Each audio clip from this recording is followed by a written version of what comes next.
మంగళసూత్రం ఏదున్నదో ఆ మంగళసూత్రం పురుషుని యొక్క గండములను దాటిస్తుంది అని. దానికి ఆ శక్తి ఉంటుంది. ఎవరు అలా నమ్మి వేరు ఆరాధన ఉండదు.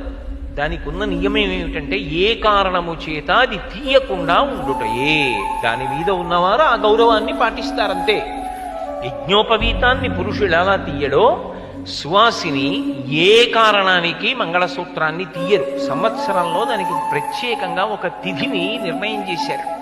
ఆ తిథి నాడు మాత్రం ఏం చేస్తారంటే ఎవ్వరూ చూడకుండా మంగళసూత్రానికి ఎక్కడైనా ఇబ్బంది ఉండే అవకాశం ఉన్నదా అన్నది చూసుకోవడానికి ఒక పసుపు తాడు మెడలో వేయించుకుని ఈ సూత్రాన్ని తీసి ఓసారి చూసుకుంటారు.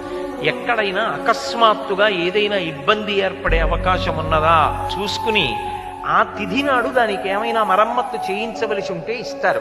ఒకప్పుడు అంత నమ్మకంతో ఉండేవారు ప్రజలు. నమ్మకమే భగవంతుడు. అన్నీ మూఢ విశ్వాసాలు అనడానికి అవకాశం ఉండదు. నమ్మకమే ఈశ్వరుడు అంతే. కాబట్టి చెట్టు మీద ఉంటే కొమ్మ, గూట్లో పెడితే బొమ్మ, నమ్ముకుంటే అమ్మ. నీ విశ్వాసము కాబట్టి ఆ మంగళసూత్రం అనేటటువంటి దానికి అంతటి ప్రాముఖ్యత వచ్చింది. ఇటువంటి మంగళసూత్రము ఏదైతే ఉందో అది స్త్రీ పురుషుల ఇద్దరి యొక్క ఉనికికి, అస్తిత్వానికి, వాళ్ళు ఉన్నారు అనడానికి కారణం.